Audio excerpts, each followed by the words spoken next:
Smart sales system methodology is based on a consultative selling approach. And to provide a quick overview of consultative selling, first let's start out by talking about what is not consultative selling, and this is what I refer to as product selling. And this is what I actually believe that the majority of salespeople do, and that is basically a salesperson will go out and talk about the product that they sell and the company they work for as much as they can. And they will try to do that with as many people as they can. Every chance they get, they try to talk to someone about the company they work for and the product they sell. And their real goal of every communication is to try to build and validate interest in buying the product they sell. If I go back to that example of a web design company sending an email asking, we do web design services, do you need web design services? They're basically saying what they sell, trying to build interest in what they sell, and validate that I need or want what they sell. And this is what I would consider product selling. By the way, you may look at that and think, well, that's a logical approach. I have a product to sell, so I need to talk about my product as much as I can to as many people as I can. And that does make sense. And you can sell with that approach. But the problem comes in when you factor in some of the core concepts that I mentioned in the previous chapter, and that is that prospects get sold to a lot. So if your prospects are getting sold to a lot and contacted a lot by different salespeople, and then you reach out to them with your product selling approach and message, then you increase the odds of facing resistance or turning them off. In addition, if you agree that it would be more optimum to minimize how much you sound like a salesperson trying to sell something, then that will be more difficult if you use a product selling approach. If you agree that it makes more sense to focus more on the prospect and their interests and less on you, then a product selling approach does not really comply with that, because a product selling approach is all about you. This is who I work for, this is what I sell. And if you agree that when you're doing cold prospecting, that the prospects that you reach out to and talk to are most likely not in buying mode at that particular moment, then it might be not optimum for you to always be trying to push and sell the product that you sell. So when you factor those in, then you can see that product selling can lead to some sales at some point, but there's a lot of mismatch and it creates a lot of conflict and a less than optimum situation. But the reality is that product selling, if you currently do product selling, or that's what you've done in the past, or that's what you like to do, don't feel bad, because it's actually completely understandable for the majority of salespeople to do product selling. And the reason why is because it aligns with your natural instincts. You get hired by a company, you're told to sell a product, you get paid when you sell that product. It only makes sense for you to go out and just talk about your product as much as you can. It's also how most companies train their salespeople, in that whether we're talking about new hires or periodic training, companies will often train their salespeople on these are the products you'll be selling, this is how they work, this is how they're priced, this is how you submit an order, here's your territory, now go out and sell. Or periodically, these are the new product updates, go generate leads for these new products. This is how companies really train their salespeople, so it's understandable. And also, in some ways, it's easier to be a product selling salesperson than a consultative salesperson. Well, I'll explain that and show that more later when I compare this with consultative selling. But if you need to build your sales message and you are doing product selling, then your sales message is basically talk about your product. So all you have to have is really a somewhat decent level of knowledge about the product you sell, and then you know what to say. The thing that I'll bring back to that later is that while that is it's easier in the short term to figure out what to say, it's harder in the long term, because you're going to face more resistance and more reluctance. So let's talk about consultative selling now. So instead of talking about the product, we're focused more on the prospect and learning about the prospect's needs. We try to learn about the prospect's needs by asking more questions. So instead of this is what I sell, do you need what I sell? It's more about how are things going today? What are you using today? What are your goals?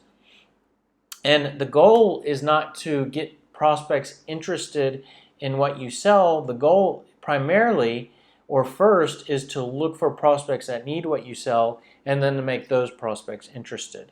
And you try to make those prospects interested by providing your product as a solution to what they need. Now, if we look at sort of everybody that you can sell to, this isn't everybody in the country or everybody on the planet, but everybody in your sort of like target market or everybody you come in contact with during your prospecting effort, you can usually slice them into this type of pie chart, with the bulk of the pie being prospects that just don't need what you sell.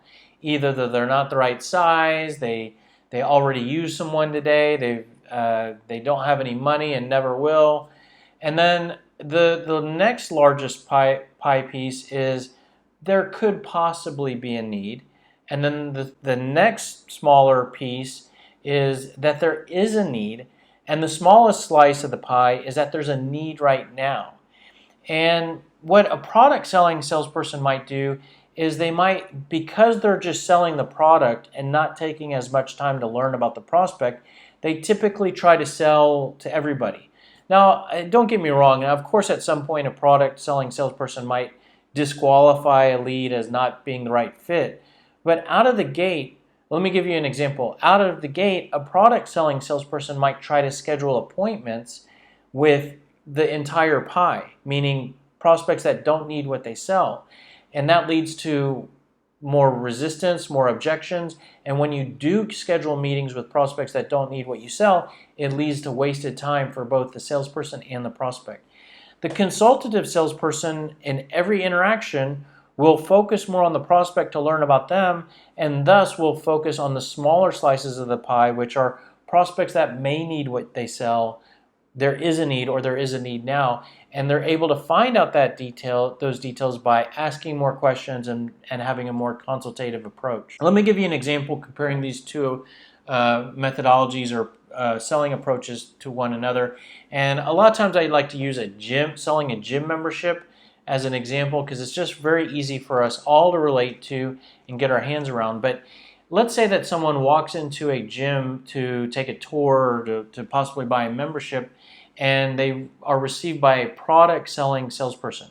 What that might look like is the product selling salesperson might greet them and almost immediately after getting their maybe personal information, the salesperson will take them on a tour of the facility.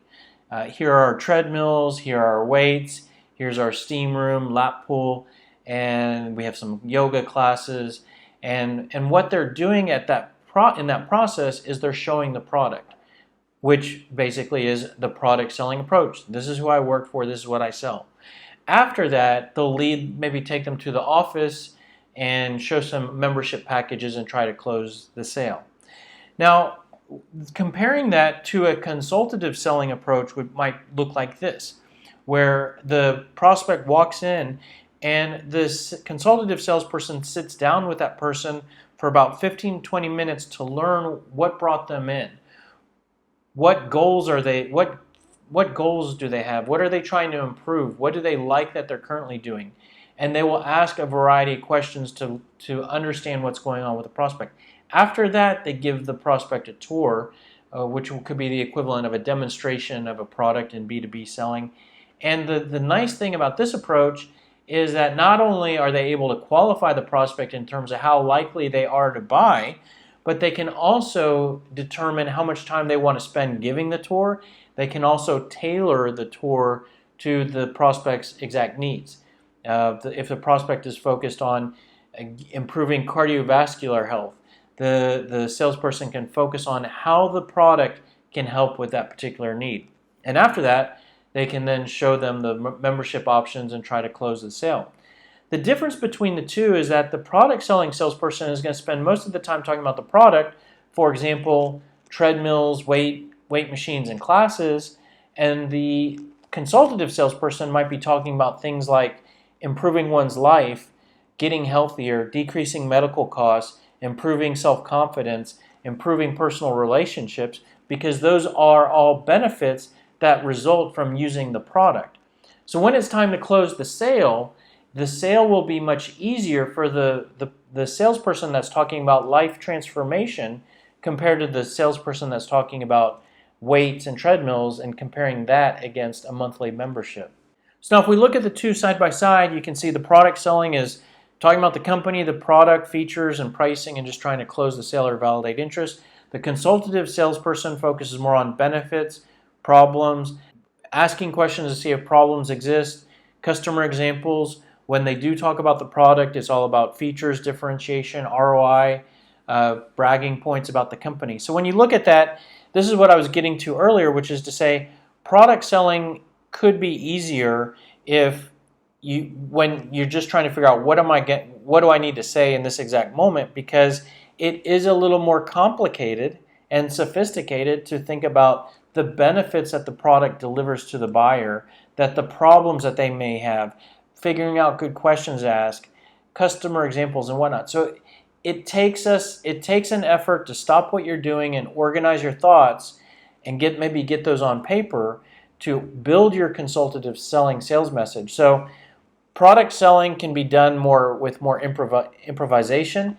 Consultative selling, if you want to do it properly, you need to kind of prepare a little bit more on the front end. The good news is that while product selling might be a little easier, consultative selling is easier in the long run because you will face much less objections, reluctance, resistance, rejection.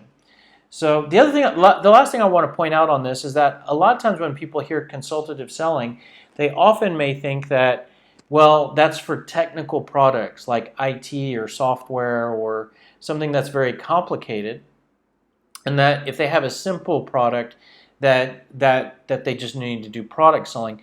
The reality is that you could have the most sophisticated, complicated product and think that you're doing consultative selling, but really you're just going out and talking about the product, meaning you could sell IT services, IT consulting, but still just have a very product selling approach where, hey, I sell IT consulting. Do you need IT consulting?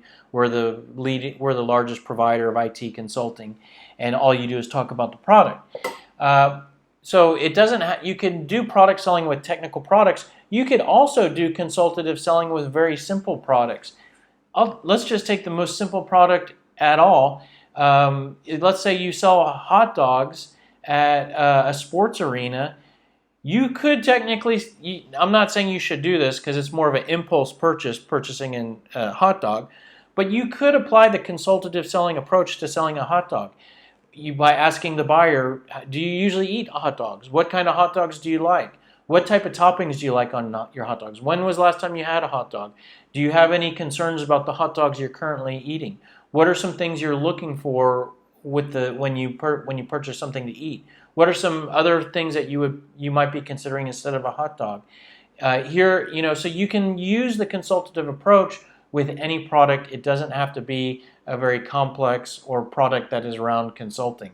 So now, while I said it will take a little bit of work to build your consultative message, and consultative selling is a little bit more difficult, the good news is that with the smart selling sales system, it's much easier to build your message because we take you through a structured process. If you were to try to adopt a consultative selling approach without these three levels and without the smart sales system, it might be difficult, and it might take you years of building up experience in your particular industry selling your product in order to be a really good consultative selling salesperson.